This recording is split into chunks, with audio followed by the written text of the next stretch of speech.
Hello and welcome. My name's Karen O'Connor and this is Things That Make You Go, This is your podcast to help you make the most of the wisdom and experience that comes with getting that little bit older. Let's get right into it. Hello and welcome. Today I'm here with Lindee Garrett. Welcome, Lindee. Thank you. Now, you're a celebrant and you love, I'm just going to read out what you put. You said you really love ritual and ceremony, and you conduct a ceremony for any occasion, whether it's a joyful wedding, a heart-centered funeral or memorial, a celebratory name giving, anything that's worthy of a significant acknowledgement. And your current focus is to facilitate more last hurrah ceremonies, funerals with deep meaning. Yeah. So, first of all, welcome. It's so good to have you here. Thank you. Thank you. Good to be here. Let me give you a little bit of background as to one of the reasons I really wanted to talk to you. The first one was because you focus on celebrating somebody's lives. Because when somebody dies and you go to a funeral, it's a really bittersweet thing. I remember years ago when my grandma dies and being heartbroken at the funeral. And then I went to the wake. And after about, I don't know, half an hour or something, everybody's telling all the funny stories that had happened with my grandma. And I came out of it feeling bittersweet, happy, sad. I suppose that's what you want to focus on, isn't it? Yeah, some of those stories being told as part of the last hurrah, that final celebration. And I know that people around the country and probably the world are doing it. They're melding the wake and the ceremony. So it becomes one space to grieve, to celebrate, to laugh, to cry, all of those things. But it's difficult to get people to manage that. And that's simply because of the way that our system is set up. For example, it's an example I use often. Someone dies, you Google, you find a local funeral home, you call them and they'll come out and spend a few hours with you and arrange all the things. You're arranging all of those things, not a normal state.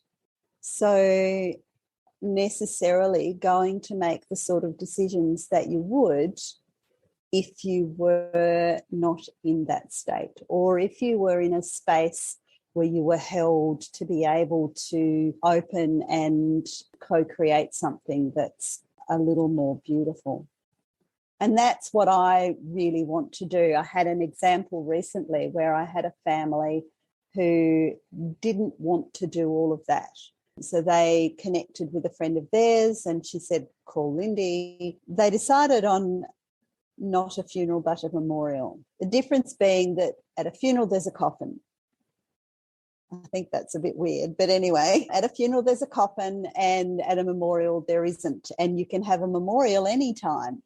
So this family, they'd lost their younger sister. She was 56 and died unexpectedly. So it was devastating for them. And I met with two of the sisters about a week or so after their sister had died. And they had a 3-week lead time to the date that they wanted to celebrate her life.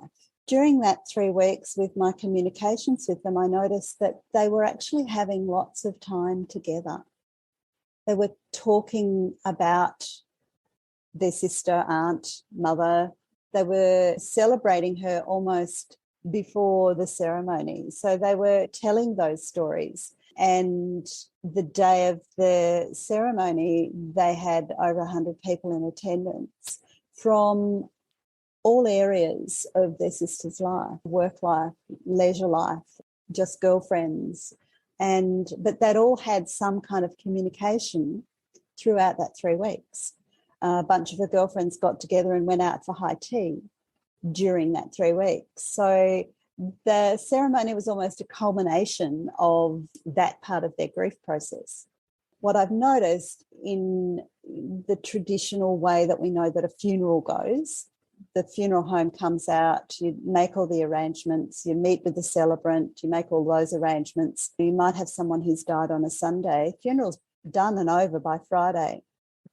The sad part that I think is that all of those people who would have necessarily rallied around you during a lead time, the funeral's over and they're gone and it's done, but you're not done. And yeah, that's just an observation that I've made, is that this family had that lead time and had so much time together to create some of the little things that they wanted to include in the ceremony, and to have that time together, to listen to the music that she loved and choose the music that she loved for the ceremony, to sit down. A group of the women of the family sat down and they made hearts of paper mache and put seeds in them. So they handed those out because the sister had loved a garden. So everyone's now got a little seed heart that they can plant in the garden. But the family got to sit down and do that together. Yeah, that's just an observation that I've made that kind of feels with,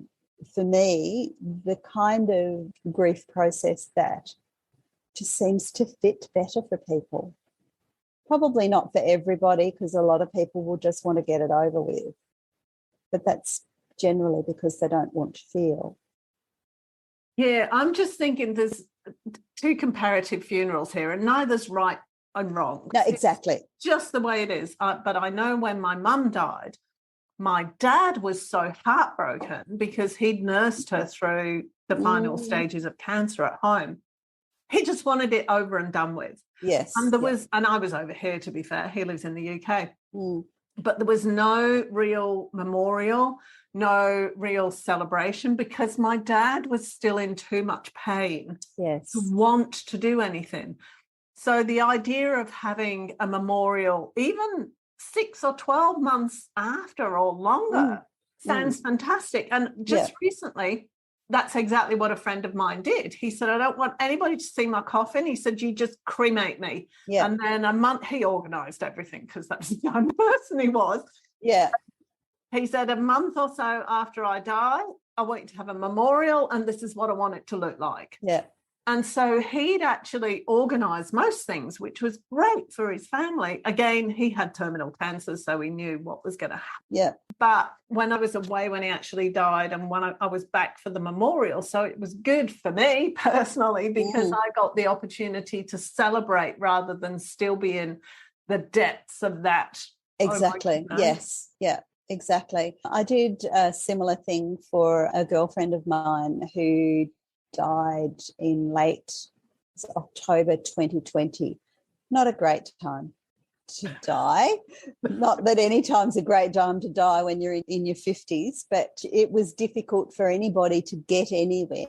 So it was probably at least a month after her death. And we'd actually sat down months before and written her what-if plan. Neither of us really wanting to face the reality of that, but yeah, that's where we were. And it was a beautiful experience. The way that they did it, they hired a hall, they had food, they had music, and we had a ceremony that was live streamed across the world.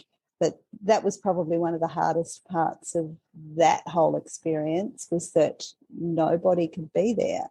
So that was really difficult. But I think that a lot of people throughout the last couple of years have looked at different ways of honouring their loved one. And I like to think that I'm available to be able to do that with them, for them, and hold. Yeah, it's been an interesting time. And a lot of people are starting to think about doing end-of-life celebrations differently.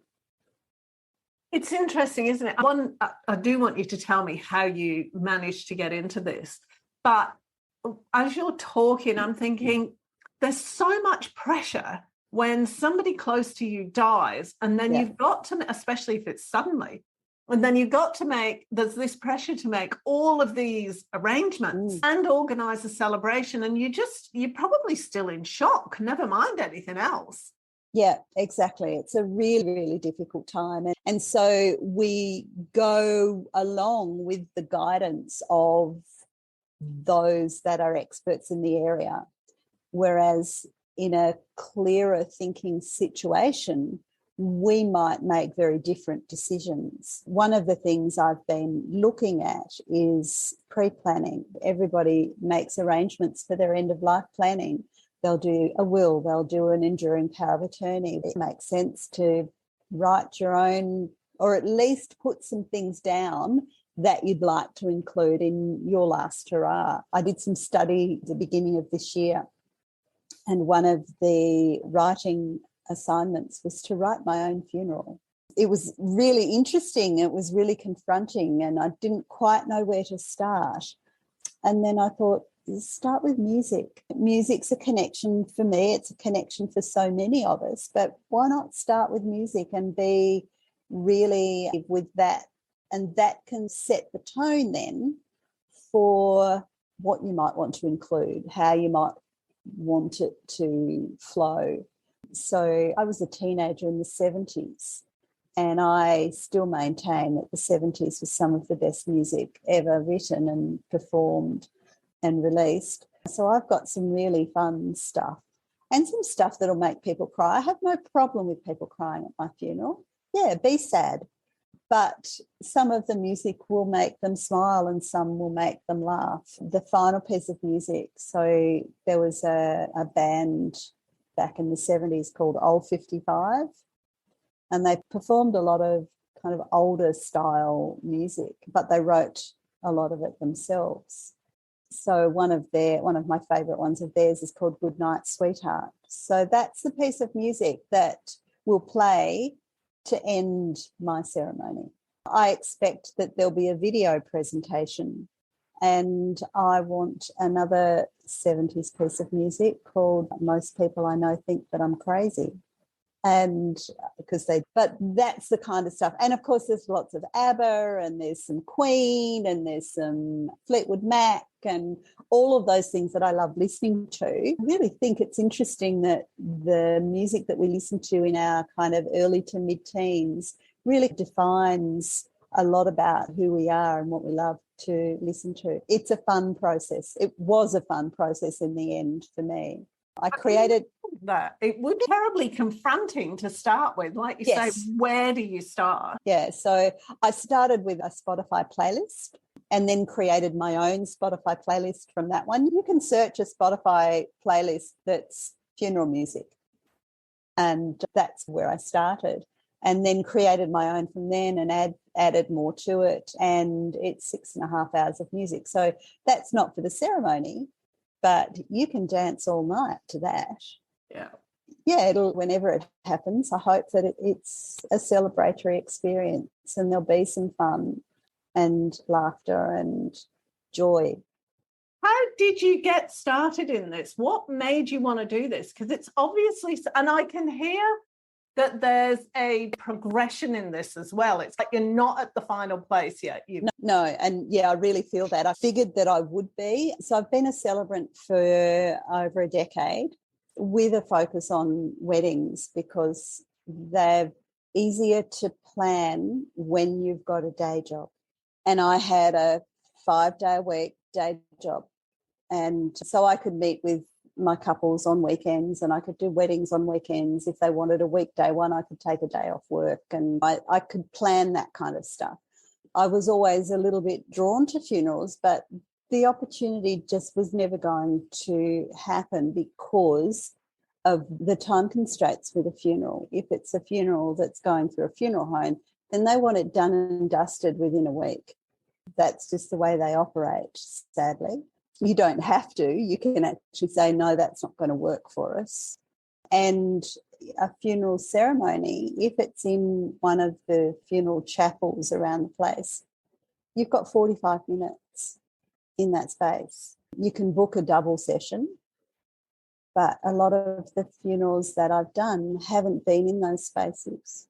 I did a funeral in a chapel. The first funeral that I actually did, a friend of mine, her Dutch grandmother died, and she said, Lindee, do you do funerals? I said, not generally, because I don't have the time and space to be able to make it happen. But tell me what you need. So we talked, and I said, all right, I will take a day off so I can do this. So I met with them in the evening on a Tuesday, spent 3 or 4 hours with them. The funeral was on the Friday in Brisbane. So I had to take a bit of a drive to do it, but it was in a chapel space in a retirement village. It was a different space, and there were no time constraints necessarily. And then they were able to have another space to have their wake, which was quite special. Last year, I did her father's funeral. It was a memorial, not a funeral, because there was no coffin there, but his ashes were. They had it on family property. And her dad arrived in a box on the back of his Harley Davidson, ridden by his son. And they had a big marquee up, and they rode around the block a couple of times and revved up the engine and parked it right next to where I was standing. And that was quite a special experience as well. So that seems to be the way that some people are thinking of making that ceremony happen in a private space so that they don't have the constraints that the industry puts on them. So her grandmother's funeral was the first one that I did, and I've done a few others, and we've worked around my job. A little over 12 months, I walked away from my role. I worked as admin in aged care, and it was a fairly opportune time to step away from that industry. Haven't regretted it for a single minute. The focus then to make something happen with my celebrant role. It's been slow, and weddings haven't really happened so much. I've probably done more funerals than weddings in the last couple of years. And that's what I thought, they're actually really beautiful things to do. And I'm actually creating some meaning for people and a safe space to allow their feelings and their grief, and they feel nurtured. And that seems to be what I'm able to bring. So I want to do more of it. It's a challenge to bring that to the industry that already has a very structured structure. And you can understand that from the funeral director's view. Oh, yeah. Just talking about the logistics here, if somebody died and you didn't want the funeral, how does that go with the funeral home? What do you do in that situation? You do what you want, pretty much. Right.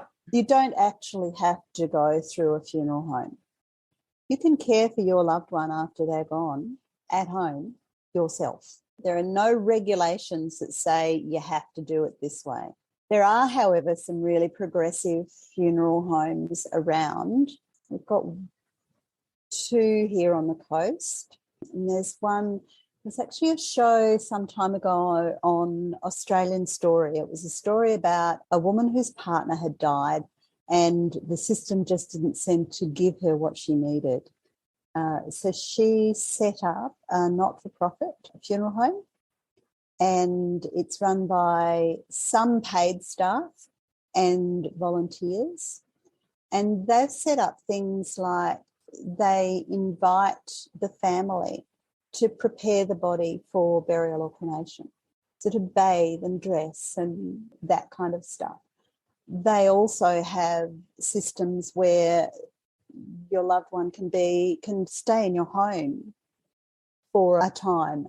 They've got like their giant freezer blocks. It's like the sort of thing you put in your esky, but they can have those in your home with your loved one laid out, and people can come and pay their respects and say their goodbyes, and doing that kind of thing as a lead up to a final ceremony or not, because you've done what you needed to do already. They've opened a number of sites around Australia. I think they're in Adelaide.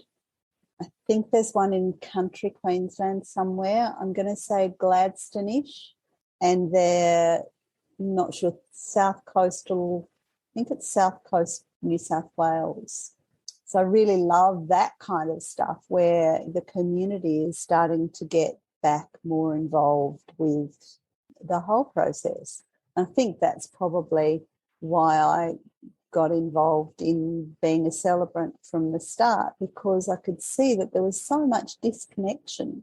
I think when we started to turn away from our churches and move away from our families, we didn't have that connection anymore. So through ceremony, I like to think I can bring some of that back for people.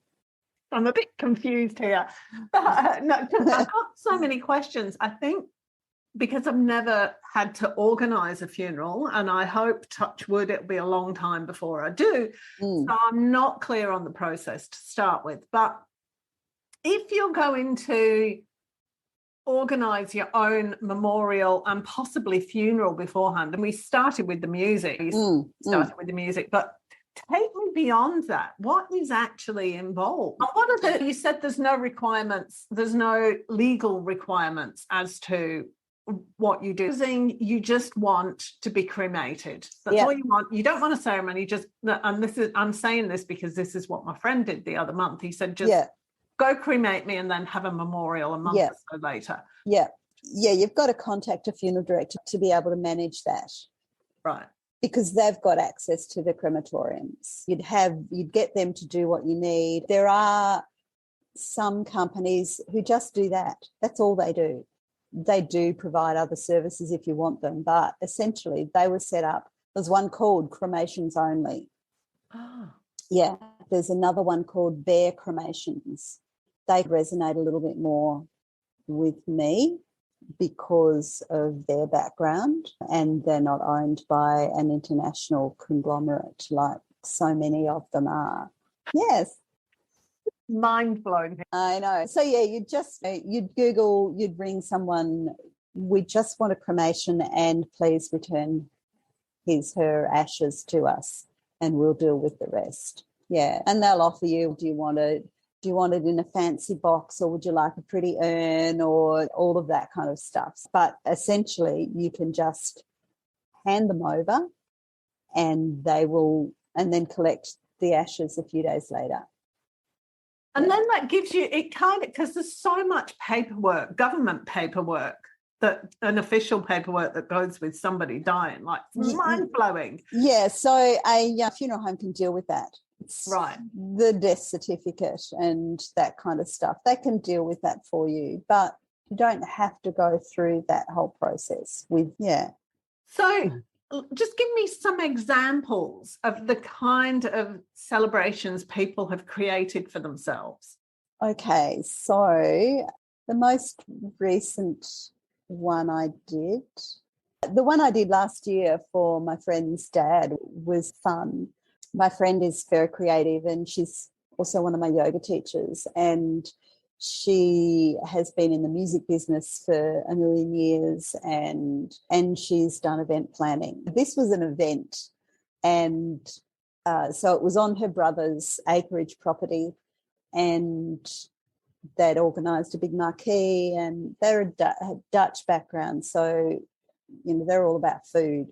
European families are all about food, aren't they? The families were in the kitchen and getting things organised, making sure everyone had something to drink, and there was lots of food. And but the ceremony space was out in the backyard under a marquee, and they had a number of his things on the table at the front.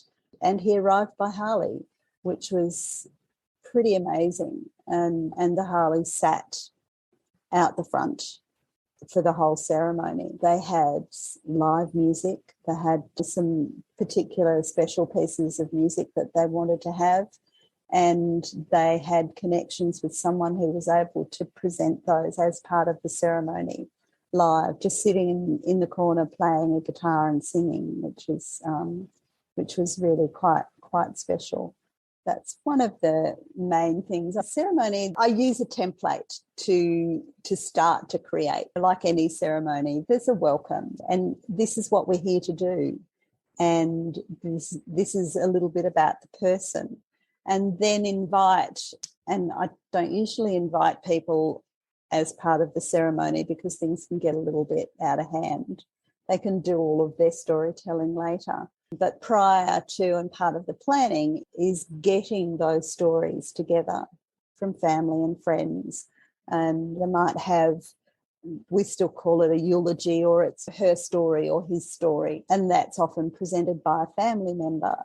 But there might be other people who want to do something as well to tell their story of their connection. So we'll work that in as well. There might be someone who wants to sing or read a particular poem, or the family might want a particular reading, and they'll usually suggest that a family member read it. But that's often really hard because of the space that they're in. Even with the family who had the 3-week lead time, they weren't going to be able to present anything. They just weren't in the state that they could do that in front of people. And that's probably the challenge for a lot of people, is that they don't like public speaking. But to do that in a grief state is a real challenge. It's a bit cruel when you think about it, isn't it? To require somebody close to the person deceased to talk about, stand up in public and talk about them. Yeah. I did a funeral last year, and it was a funeral in a funeral home chapel, and there was a casket, a coffin. There's a difference between a coffin and a casket. Anyway, he was present, and they had said to me, "We just don't think we can do it." I said, "Let's write it. And if you really feel on the day that it's not something you can do, then I'll do it for you." That's a given. They've got it written down anyway. If any of them are stuck at any point, then I'll just step in and take over. And that can be a challenge as well, because it's emotive, and I think it's really important that I remain warm and supportive. And sometimes that means that I need to pause and gather myself. And I've done that a few times. I think I've only ever done a funeral for one really old person. Really? Yeah, I think. Oh, and she was 92. But I think then, a lot of them have been 50s, 60s and 70s. But, I've done 2 in their 90s. Yeah, so that can be confronting as a celebrant too. It's in that demographic. And I did a service for my one of my dearest friends, so that was a challenge too. But it's interesting that the really old people aren't dying as much as some of the younger ones, or I'm just not connecting with them. I was just getting the giggle then, because I thought, if you're planning your own funeral, you've got the opportunity to write not your own eulogy, but like a thank you. Or you absolutely have the chance to write your own eulogy. Yeah. That could be so much fun to do that. Payback. Yeah. And I want to do that in video format. Oh. Yeah. God, that would be really hard. So confronting, really difficult emotionally, or it could be. Yeah, I've kind of, the funeral that I wrote as part of the assignment that I had to do it's evolved a little bit with some of the things that I would include. And I think it's really important too. There are things in it that I really like and would like to have included. But when I'm gone, most of that might not matter to anybody else. So I think it's really important that it's a Word document, so it's organic. They can add to it whatever they need for their process. It's all about the people at the we say it's about saying goodbye, it's about the person, but it's actually not. It's about the people left behind. Exactly. And we forget about that. Yeah, it's been an experience talking to people, and I'll be in conversation with someone, and invariably it will turn to death and dying. And I know a lot of people really don't like talking about death and dying. I had some time with family in April of this year, and I'd not seen them for quite a while. So I was excited to share with them some of the things that I've been doing. And that included a particular piece of music that I really love. There's a video presentation that goes with it. And it's called Dance in the Graveyards. And if you play it, you'll hear it for days. It's a real earworm. So I was playing this for 2 male family members in their late 50s, early 60s, and telling them about what I've been doing. And one of them got up and walked away. Yeah. And the other one, I could see that he was out, he was gone, he was out of the conversation. So I thought, well, this is pointless. And I turned it off and we were done. It was quite remarkable. And I had a similar experience at a presentation that I did at a network meeting, and tell that there were some people who were no longer engaged, and they were men. The women and the younger men were all in, but I don't know. And I've searched my mind and spoken to people to try to figure out what that was about. And I wondered whether there's perhaps some part of them that still considers themselves to be bulletproof teenagers. I really don't know. It was quite odd. Oh, yeah, I wonder if it's a control thing as well. Yeah. It was really interesting to observe. If there's any psychologists listen to this, or if you've got an insight, Lindee and I would love to hear from you. Just message me. Yeah. So that was a fascinating experience. So it has been a very organic process to get where I am now. And that's one of the things that I want to do. I said I did a presentation at a network breakfast, but to do more of that kind of stuff, to talk to people more and to help in whatever way that I can within my community to allow us to have these conversations more openly without fear. I think perhaps that's got a little bit to do with it. I said to one of my yoga teachers, I said, because, we always talk about death. Yeah. I was saying something similar to him one day, and I said, I actually don't feel fearful about it. He said, that's because, and I've practiced yoga for 2 decades. He said, that's because every time you get on the mat, the last pose you do is corpse pose. You die every time you're there. So it's and in relation to death being the letting go of everything, releasing our belongings, our breath, our body, all of those things. So it's an interesting conversation to have, and you never quite know where it's going to go. It's about time to wrap up now. I told you this would go faster than you thought it would. Really? Lindee was saying before we started, I don't think I can talk for that long. I'm like, surprised. And it goes really fast because the conversation is interesting, and because this is something we all need to hear. I think what you're saying, I'll talk to you about that later. Sad, just delete that bit. Sad's my video guy. Is there anything else you'd like people to know before we sign off? And also let people know how they can contact you too. Anything else to let them know? I just start to think and talk about dying and what that means. And I think it's only really our Western societies that have a real issue around it. You look at somewhere like Mexico, some of the Asian countries, and they actually really celebrate it. And they celebrate it often. Every October, Mexico has the Day of the Dead celebration. And the background that we did have that. We have Halloween, or All Hallows Eve.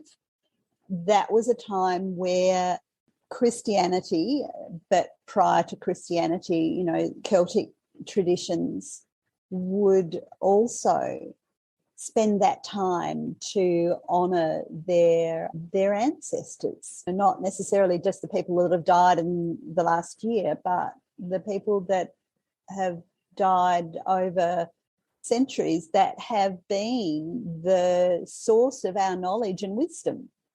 Yeah, that makes sense. Yeah, it does. Do you have, what do you call it, like an outline or a template for people to follow about what they need to think about if they're going to plan their own funeral and wake? I do, actually. When I did a presentation, I handed out these questionnaires and said, these are some of the things that you might want to consider. What are 3 songs that you really love that you would have as part of your celebration? Is there a writer that you admire? Or is there a poem that your mother used to read to you? All of that kind of stuff. Yes, I do. And how do people get it? I can send it. All right. Yeah. I'll put your contact details and everything on the website that goes with this. So people great. listening or watching, just click on the link and it'll take you to all of how to contact Lindee. And do you have a website?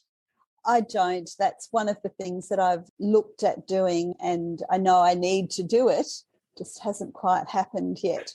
I think it's finding the right people to help me get it structured. I actually had someone lined up to help me with the process, and sadly he passed away. So he wasn't able to finish it. You can't. Yeah, so since then I've got really connected with someone that felt right. And I think it needs to be someone who can see me for the crazy old lady that I am. We're all crazy old ladies here. Yeah, nothing wrong with that. Absolutely not. So much. It's been fantastic and a real thought-provoking eye-opener. Really enjoyed it. Yeah. It has made me think differently about everything, and actually it presents itself as an opportunity now as opposed to a fearful, confronting experience. Yeah. So thank you so much for that. My pleasure. And if you want to get in touch with Lindee, go to the website and all her contact details will be there. But really appreciate it. It's been great. My pleasure. My pleasure. It's been fun.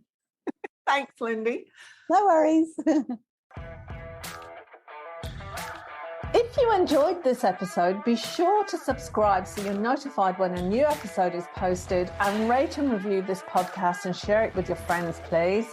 Thanks so much for listening, and I hope you're leaving with some great ideas that can make a difference in your everyday life.